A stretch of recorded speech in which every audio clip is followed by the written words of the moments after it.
My name is Lara, and before I begin this story, I want to make one thing clear. My family never believed in me. Not once.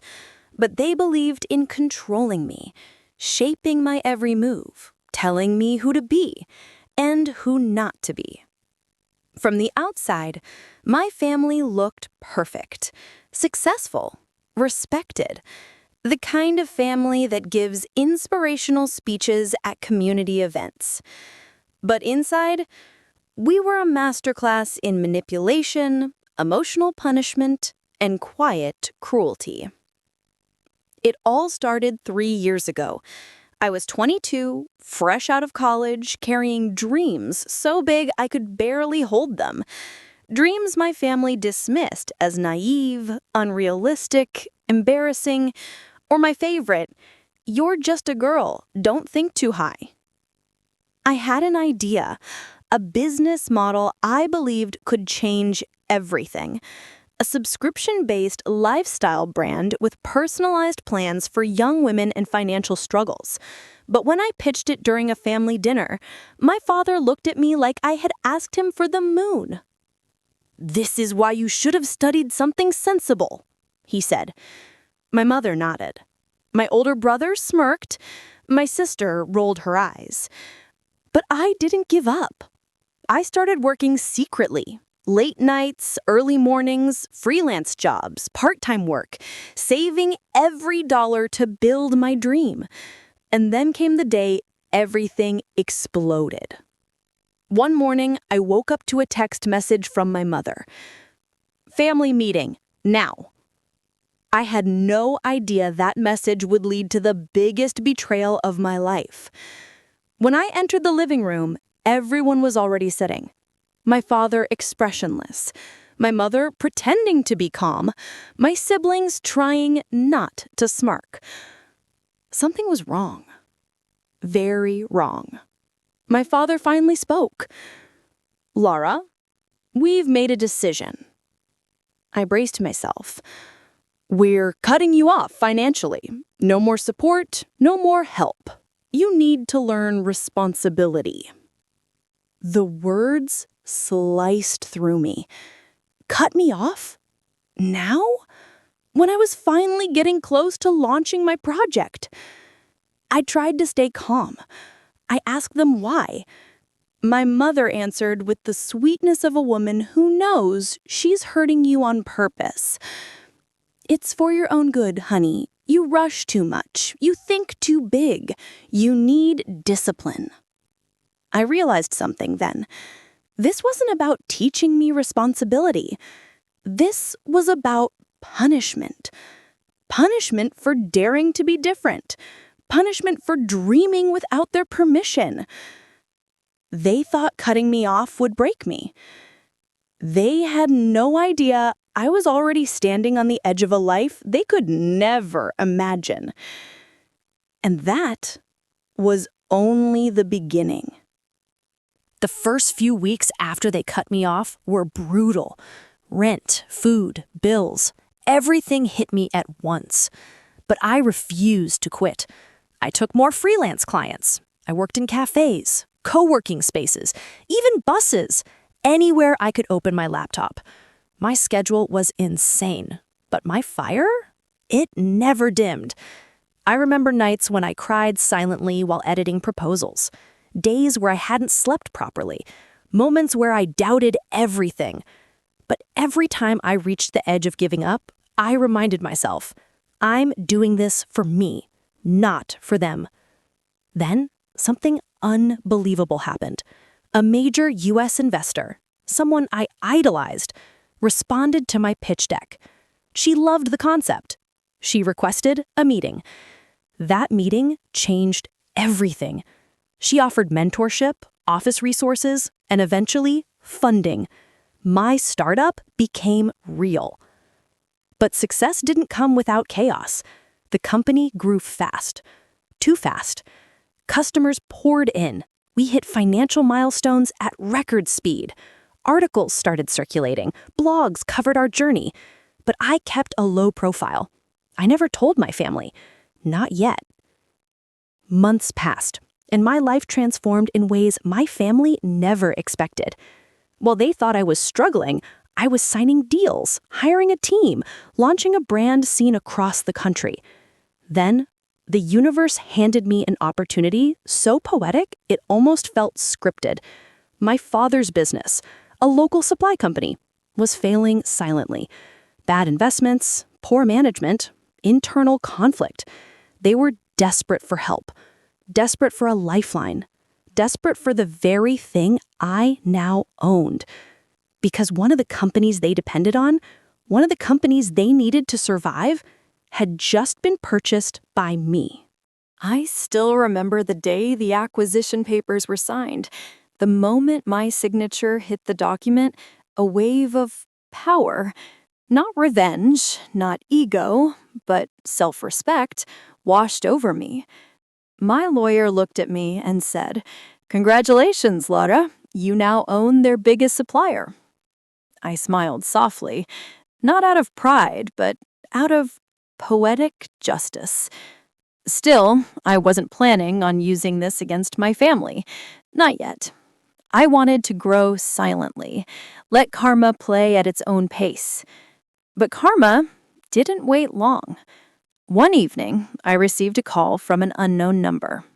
It was my mother. She sounded worried, something I hadn't heard from her in years. "Lara, your father's meeting went badly. The supplier canceled their contract. We're in trouble." I almost laughed. Not because I enjoyed their pain, but because of the irony. They cut me off to teach me a lesson. Now the universe was teaching them one. I kept my voice calm. "I hope things work out." She sighed. "We might need your help, just a little, just until we stabilize." I felt something inside me shift. Not anger, not revenge, clarity. They never supported me, never believed in me, never trusted me. But now they wanted my help, not because they cared, but because they were drowning. For the first time in my life, I held the power, and not the loud, aggressive kind, the quiet kind, the kind built with dignity, the kind earned through sleepless nights and relentless work. I could have saved them right there, but I didn't. Not out of cruelty, but because they needed to learn something deeper. The very lesson they tried to force on me: you can't control someone forever. So I said, "I'm not sure I can help right now. I'm busy with work." She hesitated. This time, her voice cracked. "Please, Lara, this is serious." I closed my eyes. My past, my pain, their punishment.